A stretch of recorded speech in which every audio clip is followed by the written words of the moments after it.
Hello tout le monde, j'espère que vous allez bien. On se retrouve aujourd'hui donc pour encore une nouvelle vidéo sur le psy de poche. Et aujourd'hui on va parler d'un sujet qui est pas piquant mais un peu voilà, qui est le sujet de la possessivité. Surtout dans les relations, mais ça peut être vraiment aussi au niveau des objets, etc. Voir d'où ça vient, pourquoi on a cette tendance à être possessif ou pas. Et du coup si ça vous intéresse, je vous laisse avec la suite.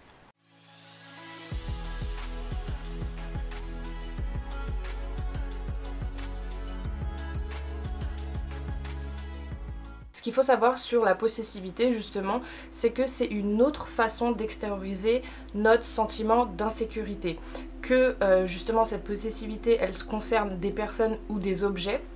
En fait, elle prouve qu'on tente de satisfaire nos besoins par des sources qui sont extérieures. Et on est possessif justement quand on n'est pas sûr de nous et qu'on a besoin des autres ou d'objets matériels pour nous convaincre nous-mêmes de notre propre valeur. On parle de possessivité en amour très souvent, et quand on est possessif en amour, c'est que on ne sait pas s'aimer soi-même. Ou comme par exemple on devient des collectionneurs d'objets quand on n'est pas convaincu de pouvoir se suffire à soi-même.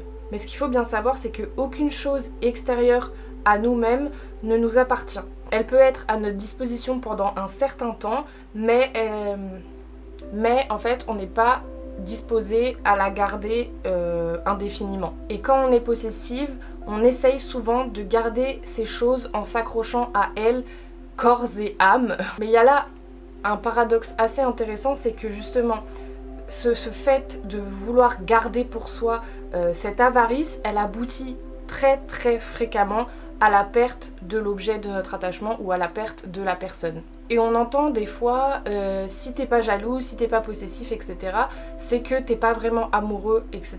Et en fait, l'amour possessif n'est pas de l'amour. L'amour possessif, ce n'est pas l'amour véritable.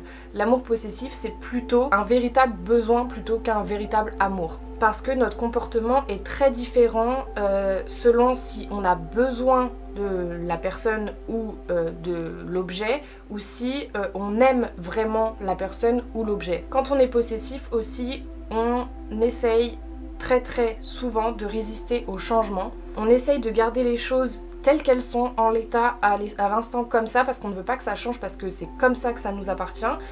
Et justement, à cause de ces comportements-là, on fait de la vie une sorte de réalité artificielle. On consacre notre temps et notre énergie à nous faire aimer et non plus à aimer. Ce qu'il faut bien retenir, c'est que la possessivité, c'est un véritable handicap affectif parce qu'elle équivaut à utiliser une béquille extérieure pour se prouver à soi-même sa propre valeur. Et en réalité, ceux envers qui on est possessif, ceux envers qui on se montre possessif, en réalité ce sont eux qui nous possèdent. Parce que ça devient tôt ou tard pour la personne en face trop lourd à porter et la personne en face va cesser de nous aimer. Parce que tôt ou tard ça devient trop lourd à porter et au final on va cesser de s'aimer soi-même. Et donc en faisant ça, on se contente pas seulement de détruire l'objet de notre possessivité, mais on se détruit nous-mêmes au passage. Et là vous allez me dire, ok Romane, c'est bien beau de nous expliquer ce que c'est la possessivité, d'où ça vient, etc., etc. Mais moi je suis en plein dedans et j'arrive pas à m'en sortir même en ayant conscience.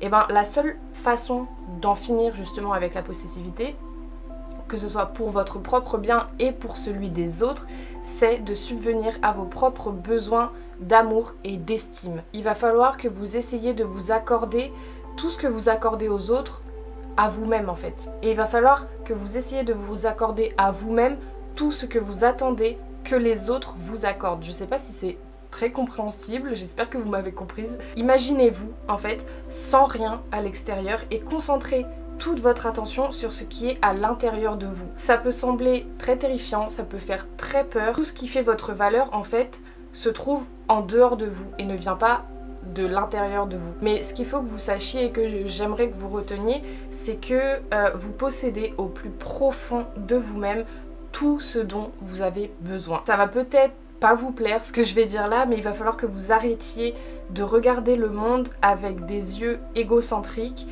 Vous n'êtes le centre de rien du tout, si ce n'est de vous-même et de votre propre vie. Et quel que soit le montant de ce que vous possédez extérieurement, donc que ce soit des objets ou que ce soit des personnes que vous estimez très chères à vos yeux, etc., en fait, vous n'avez rien si vous ne pouvez pas vous aimer. Et au lieu de mettre toute cette énergie dans possessivité justement envers des objets ou des personnes, il va falloir que vous deveniez possessif de votre temps et de votre énergie et que vous deveniez égoïste mais sainement. Il va falloir que vous appreniez à faire pour vous-même ce que vous attendez que les autres fassent pour vous, et la prochaine fois que vous vous sentirez possessif vis-à-vis de quelqu'un, que vous aurez envie qu'on vous rassure, essayez de le faire pour vous-même, de le faire vous-même pour vous-même. Vous avez compris?